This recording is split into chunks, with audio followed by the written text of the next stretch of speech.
Tidak tercantumnya mata kuliah atau pelajaran pendidikan Pancasila dan Bahasa Indonesia dalam Peraturan Pemerintah Nomor 57 Tahun 2021 tentang Standar Pendidikan Nasional mengundang protes.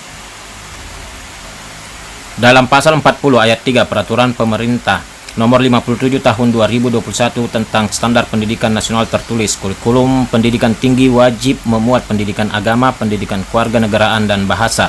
Sementara pada pasal 35 ayat 3 Undang-Undang Nomor 12 Tahun 2012 tentang Pendidikan Tinggi menyatakan kurikulum pendidikan tinggi wajib memuat mata kuliah agama, Pancasila, kewarganegaraan, dan bahasa Indonesia.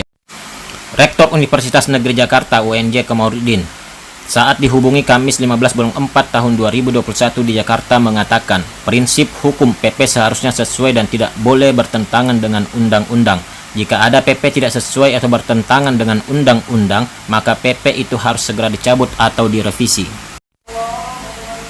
Pancasila merupakan dasar negara, sedangkan bahasa Indonesia adalah sebagai identitas nasional dan pemersatu bangsa.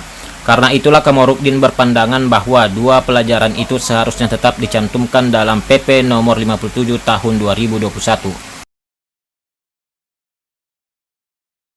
Menghapus pendidikan Pancasila dalam standar kurikulum sebagai pelajaran dan mata kuliah wajib menimbulkan banyak pertanyaan tentang mengapa ini terjadi, apa sebabnya, apakah itu karena ignoransi, tidak sengaja, atau bagaimana. Tetapi dengan tidak disebutkannya Pancasila sebagai pelajaran atau mata kuliah wajib pada jenjang pendidikan dasar dan menengah dan juga pada pendidikan tinggi dalam standar kurikulum itu, dalam PP 5721 yang kita maksud itu, memberi petunjuk tentang ketiadaan penghargaan atas pengertian penting sejarah Pancasila bagi pembentukan identitas dan cara hidup bersama yang baik, ya, what is good and right society bagi warga negara kita. Juga menghapus pendidikan Pancasila sebagai kurikulum wajib, apalagi hanya Pancasila saja yang dihapus, merupakan tindakan yang menurut kami cukup berbahaya. Intensinya perlu dicurigai, ya, atau kita suspek ini sebenarnya kenapa, atau apakah kesengajaan atau tidak, karena ini potensial mengubur Pancasila dalam upaya pembudayaan Pancasila melalui jalur pendidikan nasional. Nah, dari itu berdasar latar belakang itu dan hasil konsultasi yang telah kami lakukan dengan para ahli, beberapa ahli hukum dan juga senior kami di UGM, ini beberapa hal mungkin kami sampaikan.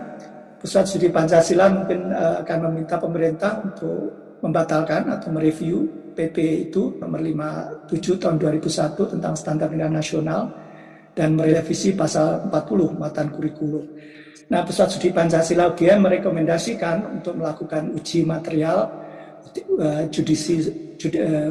uji materi, judicial review terhadap pasal-pasal yang tidak relevan dalam mendukung kemajuan pendidikan karakter, civic and citizenship education, tertuang Undang-Undang Nomor 20 Tahun 2003 tentang Sistem Pendidikan Nasional.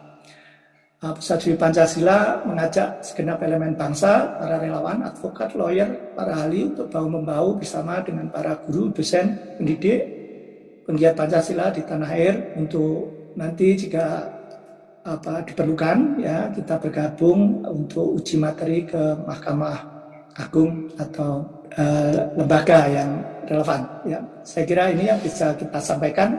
Terima kasih atas perhatiannya. Assalamualaikum warahmatullahi wabarakatuh. Ini saya Mendikbud Nadiem Makarim ingin menjelaskan perihal mengenai PP nomor 57 tahun 2021 yang baru saja keluar. Kami dan pemerintah mengeluarkan PP nomor 57 ini untuk preparasi untuk asesmen nasional yang akan dilakukan di bulan September. Tidak ada maksud sama sekali untuk merubah muatan wajib sama sekali maupun mata kuliah wajib di perguruan tinggi. Namun di dalam PP tersebut yang merujuk pada Undang-Undang Nomor 20 Tahun 2003 tentang Sisdiknas menjelaskan dan mengulang substansi kurikulum wajib, muatan kurikulum wajib persis sama seperti undang-undang tersebut. Masalahnya adalah tidak secara eksplisit di dalam PP tersebut mengenai Undang-Undang Nomor 12 Tahun 2012 yaitu Undang-Undang Dikti, di mana ada mata kuliah wajib Pancasila, Bahasa Indonesia, dan selanjutnya. Jadi ada mispersepsi dari masyarakat bahwa dengan adanya PP ini, mata pelajaran Pancasila dan bahasa Indonesia itu dikeluarkan dan bukan lagi menjadi muatan mata kuliah wajib di pendidikan tinggi. Nah, ini adalah mispersepsi yang akan segera kita luruskan. Kami di Kemendikbud akan segera mengajukan revisi daripada PP SMP ini terkait substansi kurikulum wajib agar tidak ada mispersepsi lagi. Pancasila dan bahasa Indonesia akan selalu menjadi muatan wajib di dalam sistem pendidikan kita, dan itu terlihat daripada seluruh objektif daripada program Merdeka Belajar, yaitu menggunakan profil pelajar Pancasila sebagai tujuan akhir daripada transformasi pendidikan. Jadi malah pengenalan Pancasila, pemahaman dan aplikasi daripada Pancasila menjadi pilar utama daripada transformasi pendidikan kita. Saya mengucapkan terima kasih atas atensi dari masyarakat dan memohon restu agar proses harmonisasi beserta kementerian lain terkait revisi PP nomor 57 ini bisa berjalan dengan lancar. Terima kasih. Wassalamualaikum warahmatullahi wabarakatuh.